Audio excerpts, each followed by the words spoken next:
Hola, muy buenas noches. Yo me presento, soy Ana Cristina Esteban Francisco para la actividad de bases de datos distribuidas llamada de casos y muchos datos. Aquí vamos a abarcar diferentes puntos sobre lo que es la normatividad que aplica en las bases de datos distribuidas y vamos a empezar con el habeas data. En resumidas cuentas, podemos decir que en bases de datos distribuidas se refiere a los derechos y principios relacionados con la protección de medios personales, datos personales, en un entorno en el que los datos se almacenan y gestionan en múltiples ubicaciones o servidores en lugar de estar centralizados en un solo lugar. Por ejemplo, en el IMSS yo recibo atención porque me accidenté en mi clínica, pero aparte voy a especialidad, entonces yo puedo solicitar que me den el acceso a mis datos. Por, por ejemplo, y son dos ubicaciones diferentes. Bueno, y aquí tenemos tres derechos: el derecho al acceso, que ya comenté, derecho a la rectificación y derecho a la portabilidad. Un ejemplo de portabilidad es de que yo puedo solicitar que mis rayos X sean cargados en un CD para que en otra clínica lo puedan ver. No en todos los casos se puede solicitar el derecho a la portabilidad, pero sí se puede pedir derecho a los otros dos puntos. Ahora vamos con lo que es la ley la ley de habeas data. En México, la ley de habeas data no existe bajo ese nombre en específico. Sin embargo, la protección de datos personales está regulada principalmente por la Ley Federal de Protección de Datos Personales en posesión de particulares, o como aquí en México todo le ponemos siglas, LFPD triple P, que establece los principios y requisitos para el tratamiento de datos personales por parte de personas físicas y morales en el sector privado. Y esta está enfocada en la protección de la privacidad y de los derechos de los individuos en relación con sus datos personales. Aquí en México se segmenta en dos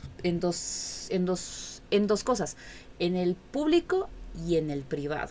Y en el público, la protección de datos personales está regulado por la Ley General de Protección de Datos Personales en posesión de sujetos obligados, que aplica a entidades gubernamentales y organismos públicos.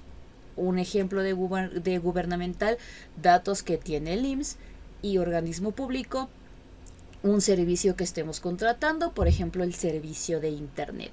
Estas leyes establecen que los derechos de los titulares de datos personales, como el acceso a la rectificación, cancelación y oposición, los derechos ARCO, así como los deberes y responsabilidades de quienes tratan estos datos, se establece la necesidad de obtener el consentimiento. Es cuando uno está firmando, cuando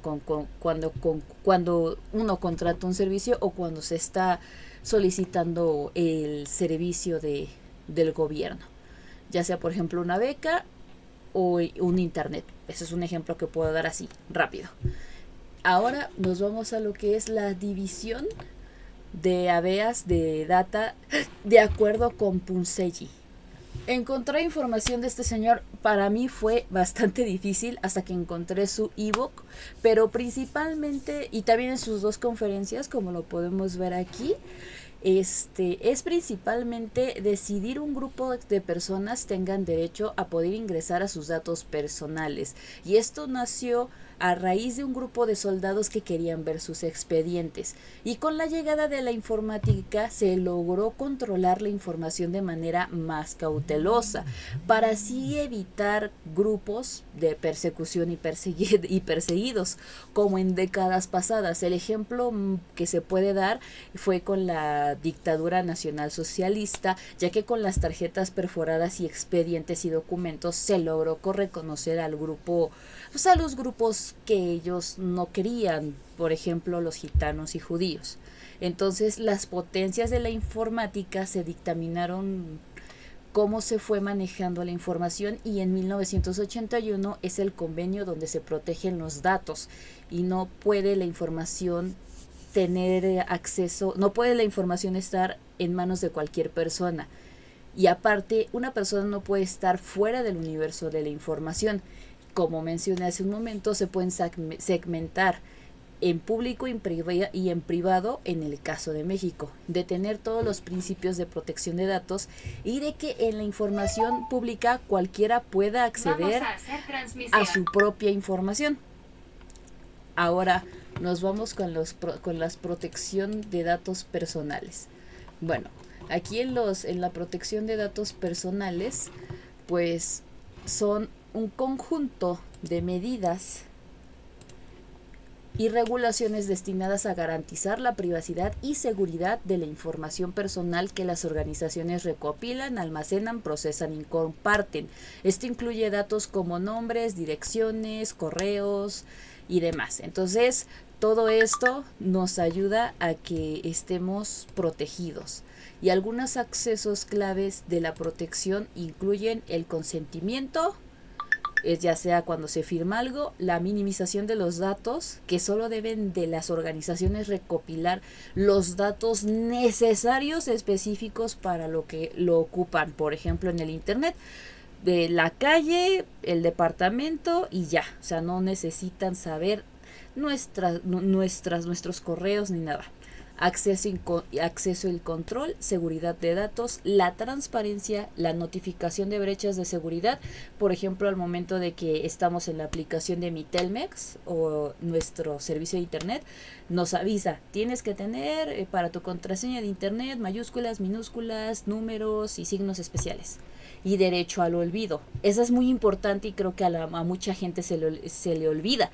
Las personas tienen el derecho de solicitar la eliminación de sus datos personales cuando ya no sean necesarios para lo que es la empresa.